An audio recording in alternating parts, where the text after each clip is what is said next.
बोले नहीं, हमने द्रौपदी को कहा है कि तुम्हारे पुत्रों के हत्यारे को हम प्रस्तुत करेंगे, तो वो बात झूठी हो जाएगी, इसलिए हम मारेंगे नहीं। पशु की तरह बांध करके ले आए, द्रौपदी के सामने उपस्थित किया। इसी को कहते भैया साधुता, सज्जनता। इसीलिए भगवान द्रौपदी पर प्रसन्न है। अश्वत्थामा की वह दशा देखकर द्रौपदी को दया आ गई।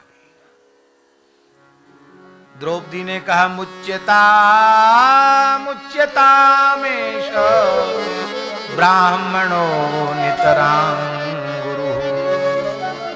छोड़ दो इसको, ये ब्राह्मण है, ये तो जन्म से ही सबका गुरु है, इसको छोड़ दो। ये केवल ब्राह्मण नहीं है, स एष भगवान द्रोण प्रजारूपेण वर्तते आत्मा वही जायते पुत्र। ये साक्षात द्रोणाचार्य जी हैं जो पुत्र के रूप में उपस्थित हैं। मैं क्षत्राणी हूं, मैं 5 पुत्रों की हत्या के कष्ट को सह जाऊंगी, पर इसकी माता कृपी इसलिए सती नहीं हुई कि उसका पुत्र में मोह था, और उसका पति तो पहले ही छीन लिया तुम लोगों ने। पुत्र को भी मार दोगे तो ब्राह्मणी रुदन करेगी, कहेगी इन दुष्ट क्षत्रियों ने मेरे पति पुत्र सबको छीन लिया, मुझे अनाथ बना दिया। जिस राजा के राज्य में गाय, ब्राह्मण, अबला स्त्री रुदन करती है, दीर्घ श्वास प्रश्वास लेती है दुख के कारण, उस राजा का सर्वनाश हो जाता है। आप लोगों को पता नहीं है, जिन द्रोणाचार्य जी के चरण पूजे हैं उनका यह पुत्र है। गुरुवत प्रवर्तितव्यम गुरुपुत्रे, गुरु के जैसा ही व्यवहार गुरुपुत्र के साथ करना चाहिए।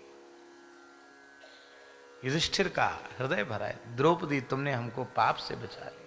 साधु साधु साधु साधु साधु साधु। आकाश से देवताओं को पुष्पों की वर्षा करनी पड़ी। धन्य है, धन्य है, धन्य है द्रौपदी, धन्य है। दूसरे के दुख का विचार करके अपने दुख को भूल गई। भीमसेन बोले सब लोग समर्थन करें, मैं नहीं करता समर्थन, ये आतताई है, इसको मार देना चाहिए। अर्जुन कुछ मत सुनो, मार डालो इसको। द्रौपदी युधिष्ठिर कहते खोल दो, भीम दादा कहते मार दो। अर्जुन क्या करें, भगवान की ओर देखने लगे। भगवान ने कहा हमसे पूछो तो मारो भी मत और छोड़ो भी मत, क्योंकि ब्रह्म बंधुर न हंतव्यो आतताई बधारण मयैवो भयमाम्नातम परिपाह्य अनुशासनम। आतताई का वध नहीं करना चाहिए और अधम से अधम ब्राह्मण को मारना नहीं चाहिए। भले ही ये पथभ्रष्ट ब्राह्मण है पर इसको मारो मत। ब्रह्मचारी जी की एक बात हमें बहुत अच्छी लगी, हम कई बार कहते भी हैं, धर्म कर्म निष्ठ पवित्र ब्राह्मण प्रज्वलित यज्ञाग्नि के समान है, किंतु धर्म कर्म से च्युत ब्राह्मण वह भी अग्नि है, चिताग्नि के समान अपवित्र है, किंतु जैसे यज्ञ की आग जला सकती है ऐसे ही चिता की अग्नि भी जला सकती है। इसलिए धर्म सदाचार से शून्य ब्राह्मण का भी तिरस्कार नहीं करना चाहिए। वो धर्म सदाचार से शून्य है, उसका परिणाम उसे भोगना पड़ेगा, नरक जाना पड़ेगा, सुअर कुत्ता गधा घोड़ा भूत प्रेत कुछ बनेगा। लेकिन तुम ठेकेदार, तुम यदि ब्राह्मण कुल में जन्म लिया है तो तुम ब्राह्मण मानकर उसका वंदन करो, ब्राह्मण का आदर करो, ब्राह्मण का सम्मान करो। बहुत अच्छी बात, क्योंकि सगुण उपासक परहित निरत नीत दृढ़ नेम ते नर प्राण समान मम जिनके द्विज पद प्रेम।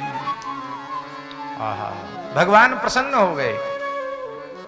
अर्जुन समझ गए ब्राह्मण का प्राण दंड नहीं होता, ब्राह्मण का तिरस्कार, उसका धन छीन लेना यही उसका मृत्यु दंड है। इसके मस्तक पर एक मणि थी, उस मणि को उखाड़ लिया अर्जुन ने और अपने खड्ग से इसकी जटाओं को काट दिया, और जटाओं को काट करके और फिर कहा तुम शिविर से बाहर निकल जाओ। ये महात्माओं के पंचकेश जटा इनको काटना ये भी एक बहुत बड़ा उनका अपमान है।